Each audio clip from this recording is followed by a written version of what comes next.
A lot about running, which is a sport obviously in the fall, but the winter season is very much upon us. Can't believe that it's already crossover season. The winter sports are ready to start competing. The fall sports are ready to hit their championship season.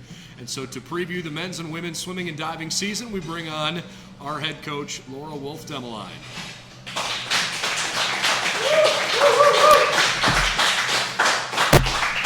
How are you? Hi, Brendan. I'm good. How are you? I'm great. Can't believe we're already at the point of the year where we're talking about being in the pool. I know. Yeah, it's hard to believe. March 25th through the 27th seems like it was just yesterday, and already we're back in it. We just started week 4 today, so that is hard to believe that we're almost a month into our season. So Unreal. Good things happening. Tell us a little bit just from the 10,000-foot view of what your hopes and expectations are for the season. Aside from going out and trying to win a conference title, I mean, that's the reason why you compete. But, if you're willing to share some goals with us about what the season could hold. Sure, yeah. As we reviewed last season, we had about 12 weeks from when we were able to start training through our conference championship. And we had about 87% of our swims were lifetime best times, which we felt with the 12-week season was pretty on the mark. Moving forward, we'd like to see that number more into the 90s, 93, 94%. Obviously, if we can have 100% lifetime best times, that would be the ultimate goal. I know we have a number of swimmers and divers on our team who have their sights set on school records, so we try, while winning a conference championship is the ultimate goal and what we feel we're moving towards, we try to make sure that we put those little benchmarks in place too. So are you able to achieve a lifetime best time? Are your races coming together the way you expect them to? And then additionally, are we still setting new school record marks? I think that's the sign of a healthy program, is that the fastest swimmers and the best divers are currently on the team. That's a really cool way to think about it. I love that. Why don't we start on the ladies' side and what you think the strengths of the team are here as we head into the year. So I'm very excited about our senior class this year. We have 4 women who are some of the most tremendous leaders we have on the team, some of the hardest workers. 2 of our seniors are in that top 3 in our conference in the distance events, and so they have that success that they're carrying with them, but then also they're leading by example with great work ethic.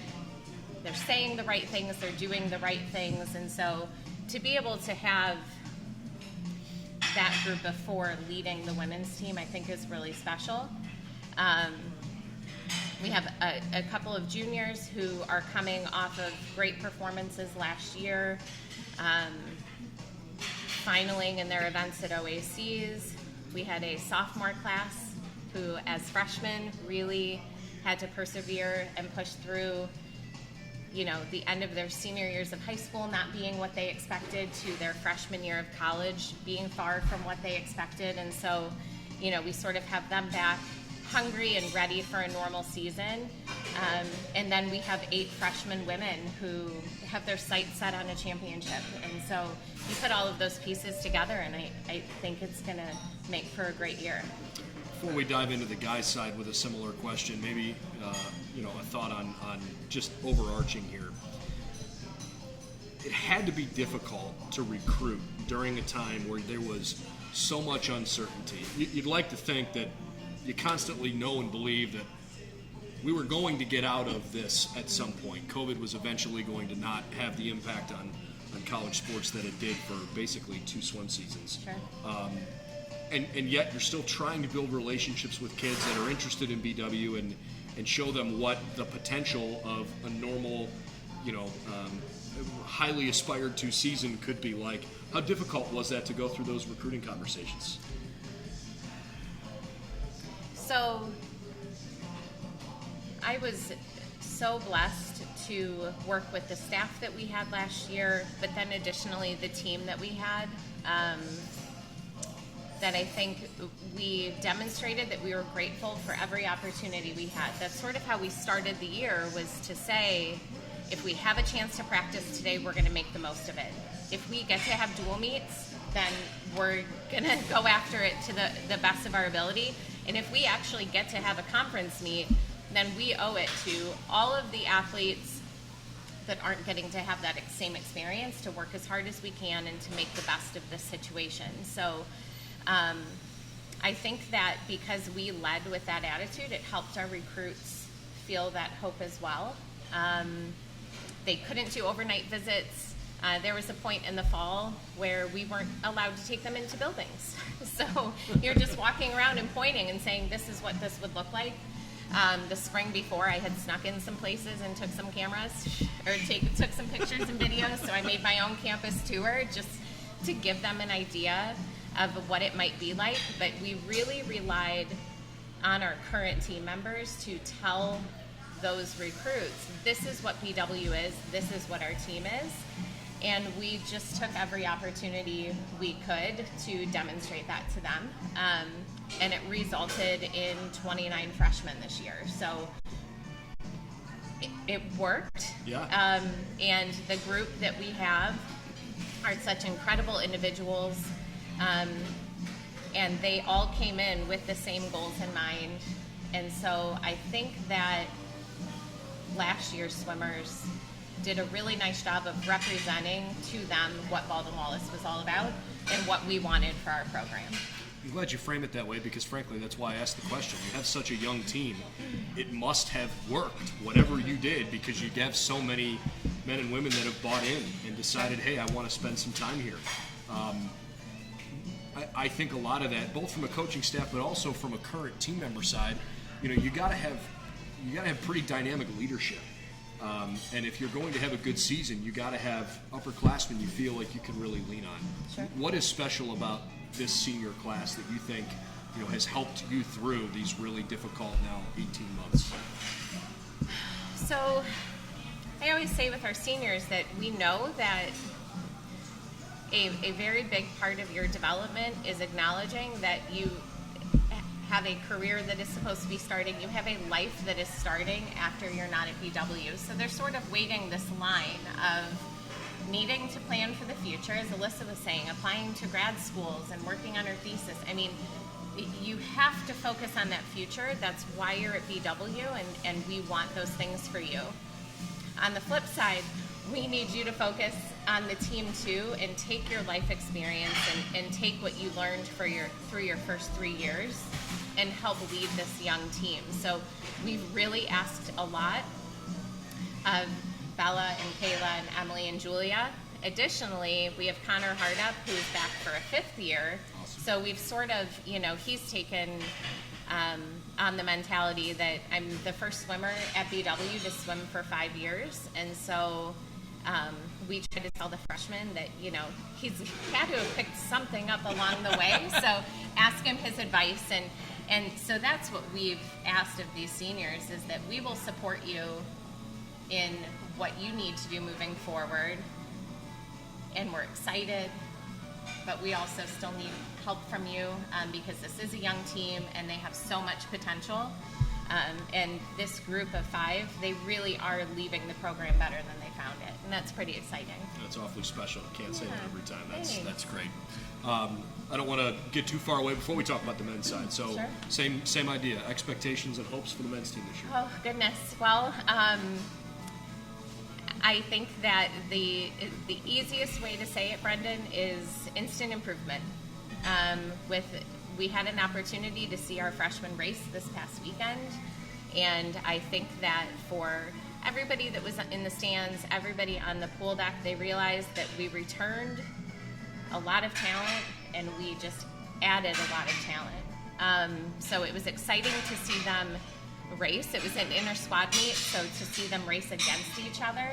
And at the end of practice today, I said to them, I am so excited to see you race with each other now against somebody else, to be able to see them come together and to see that depth and that talent that we can present now.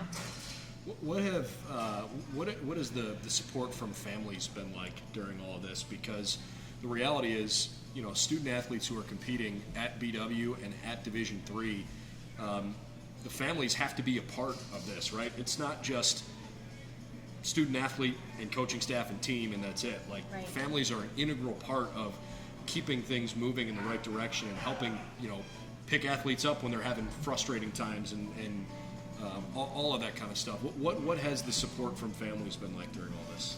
Yeah, so last year we Zoomed a lot. Every meet we had a Zoom going in addition to the live stream. Thank you, Sports Information. We also opened up practices on Zoom and gave parents the opportunity to actually get on screen. We would hold the computer out and let them say hi to their children. We have a number of swimmers that come from out of state, so traveling back and forth was not going to be possible for them. So we tried as best as we could to offer that connection.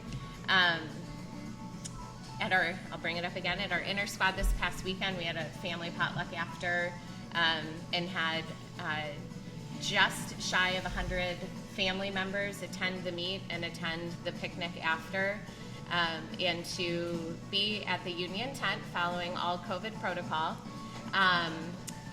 to look out and see 150 people enjoying a meal together and excited about the year, that was the biggest takeaway. And our message to the families was, we need you to keep supporting us, because this sense of camaraderie and this larger BWSD family, this is what gives us that strength and that motivation to keep pushing.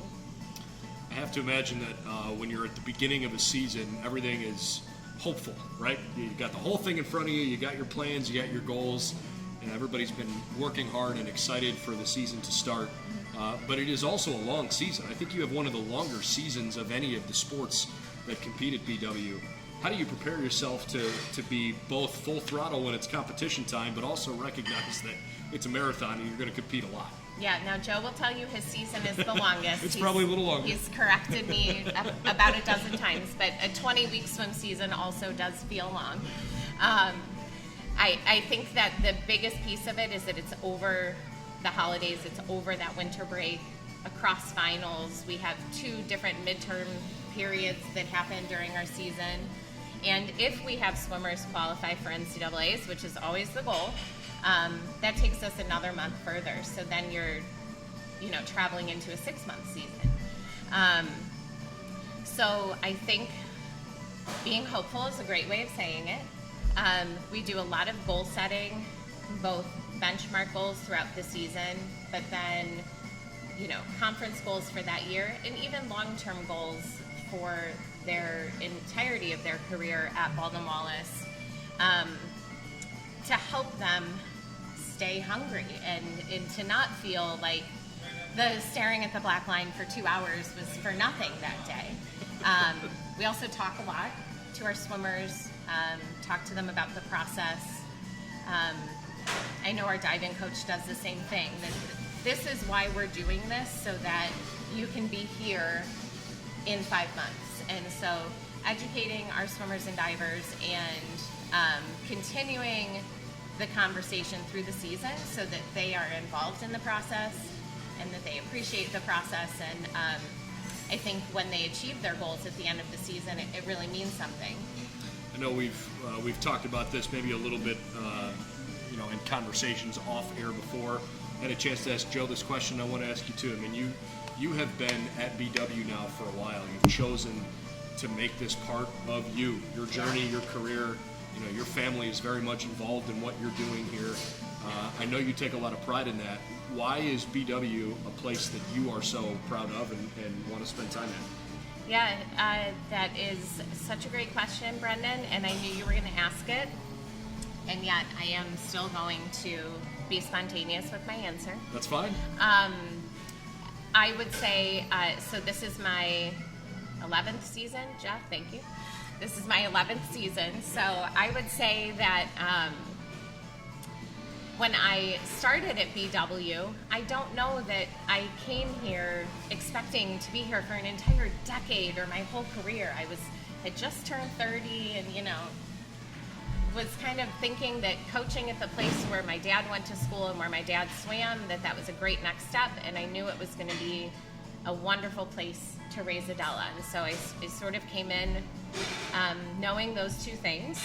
After spending a little bit of time on campus, I knew that the program had great potential. I started to get to know other coaches in the department. I realized that our department had incredible potential, and so you start to get excited. The past 11 years have flown. I don't know how it happened, and I still look so youthful. But it truly is the people. I don't mean to sound like a broken record, but to be able to raise my child around such incredible people and amazing students, from the food service staff who, have watched her grow up and used to give her special little candies, and now we're celebrating the fact that she's in high school, all the way to, again, the coaches that I've worked with and getting to watch their kids grow up. And in working with Student Athlete Services and SAC, the student athletes that I've gotten to get to know outside of our team, that have had such a tremendous impact on myself and my career. So I think the people are what makes this place so special. The people are who attract incredible professors and make those connections for internship opportunities, and so I think it all starts with the people at the heart of BW, and then everything grows from there. Yeah, I'm glad you brought up Student Athlete Services and your role there, because I think that's a role that maybe most fans of college athletics don't really realize exists. I don't think true. If you have a family member or a friend that competes, maybe you've heard of the Student Athlete Advisory Committee, but I think maybe sometimes that role goes underappreciated, and it gives you a really unique perspective to work with student athletes that maybe have never been in a pool in their lives, right? And yet a really enriching part and an important part of our athletic lifeblood. Tell us more about your experience doing that. Yeah, so I have Sherry Hare to thank for it, because about 7 years ago she said, Laura, I think that this would be a good fit. I was like, yeah, sure, I liked SAC when I was a student athlete, so sounds good. What it has allowed me to do is to, again, connect with a lot of different people on campus that I'm not sure I would have otherwise, so getting to work with different departments, and that has been really special. But honestly, it's the athletes that I've gotten to know that I absolutely would not have met otherwise, because I think one of our best qualities in our department is that we are uber focused on our teams and our success, but it also does keep you, very much in a tunnel. And so we had a SAC meeting last night on Zoom, and I got to hear about how the men's and women's cross-country team was doing and what they had coming up. And we had a volleyball player who talked to us about how their week was, and just to hear their excitement and to get to be a part of this process for them, I've really appreciated. They do a lot of community service and try to create promotions and events so that we can get fans out to other sporting events, and so it's something that I really do appreciate being a part of, and it's been something that when I came to BW I didn't expect I would get to do, but I'm glad I have. We spoke with our Director of Athletics, Steve Thompson, who's here with us tonight, about this last week. The idea of trying to just elevate the experience on game day, no matter what the sport is. If BW is hosting a game day event, trying to make it feel that much more engaging. And perhaps some of it, at least from my experience, perhaps some of it is because of COVID and playing in front of no crowds, and so you have people back. I think that makes an impact. And yet, having been around here a while, you tend to notice when things, have a jolt of energy. Sure. And I really feel like, whether it's been soccer or volleyball or football throughout the fall here, and I can't wait to see what the experiences are going to be like in the wintertime, there has been a noticeable uptick in attendance, in passion from students from other teams that are going and supporting their classmates and their friends, with the hopes that it's going to be reciprocated. How much of that is actively a part of the conversations that you have? Yeah, and so I think that from the athlete's perspective, they know that they appreciate when their fellow Yellow Jackets come out to watch a game or a meet or a match. I was standing on the pool deck this weekend. I was the starter, and a few of the men's volleyball players stuck their heads in, I think, just trying to kind of figure out what was going on. They watched for a little bit and then made their way up the little windy staircase that we have on our pool deck, and they were tall, and so I was a little worried about them hitting their heads, but they made it. They're young, they're athletic.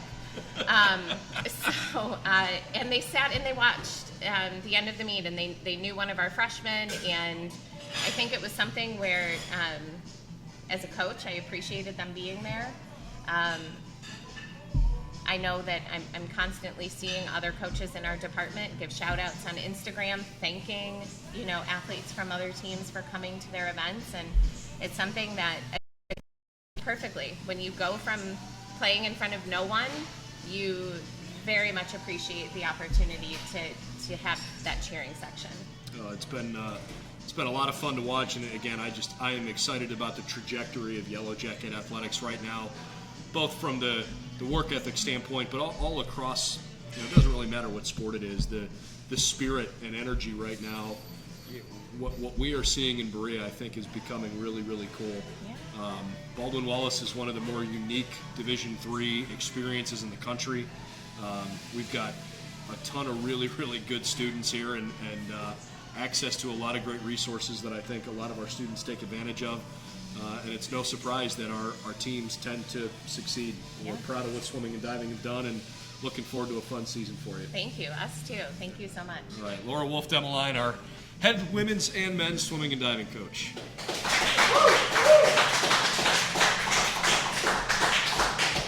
Just to run through their schedule real quick, they've got a couple of home meets coming up here in October.